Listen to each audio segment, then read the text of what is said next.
Hi Hillsiders, good to have you back with us again. Thank you very much for joining us. It's a little bit of a short video, this one, and it's just a bit of a plea really. It's the first week of June and we should have our bull in with our spring calving cows now. We finished calving about a month ago. Our early calves that we had this year are already about 4 months old. So the cows are coming back into season and are ready to go back in with the bull again. However, we don't have a bull at the moment and I can't really justify buying one right now because we have a bit of a problem with some of the cattle that have tested positive for something called Neospora. Now, Neospora is an infection which the cattle pick up from grazing or eating hay or silage which has been contaminated with dog mess. It's of no risk to human health at all, but once the cattle are infected, they're infected for life. There's no vaccine, no cure, and it renders the cows infertile. There is a very small chance that they can get pregnant, but they could have bought the calf at any time during that pregnancy, and any calf that they do have has a 90% chance of being infected too. So we are waiting on vets coming round to us at the moment to do some blood testing to see how bad it is and see how many of the cattle are infected. The cattle that have grazed the front fields, which have got a lot of footpaths on them, seem to me to be the most at risk group, but all of the cattle do graze fields with paths on at different times, and all of them will eat hay that's been made on fields with footpaths in. So we've already lost one rare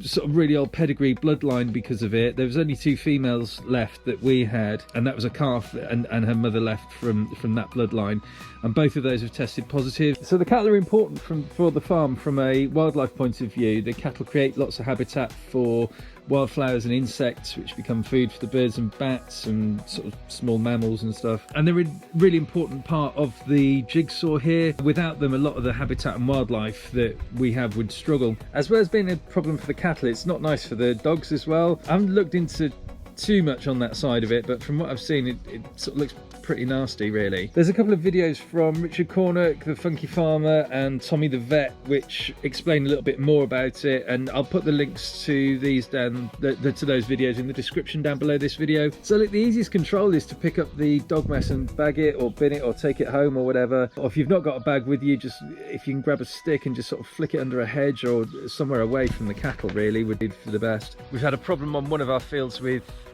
where we've got a footpath that's not actually in the field. Footpath runs around the outside of the field.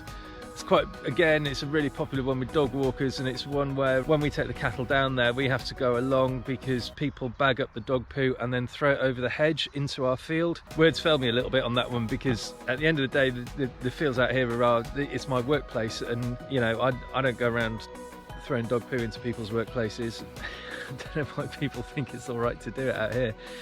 So I know it's not you doing it, but I tell you what, if you could share this video, maybe it'll get to someone who is doing it, and I'd really appreciate that. It is a serious problem. We've got the vets coming out now. We're going to have all our cattle blood tested to see how much of a problem it is. If a lot of our cattle are affected, it is going to affect our business going forward. As I say, I can't afford to buy a bull to put in with a couple of cows. You know, if the bull's coming here, it's got to be to cover a certain number of cows to make it worthwhile doing it and to make it viable to do it. We would really appreciate it, and I think I can say that I speak for all cattle farmers, dairy and beef, when I say if you're going to walk dogs through, do just please pick up after them. It's as simple as that. If you pick after them, then they can't spread it. So it's a bit of a down video, but I suppose farming's a bit like that sometimes. If you can give it a share, I'd really appreciate that so that people do find out a bit more about it, and we'll hopefully see you in the next one. All right, cheers, bye.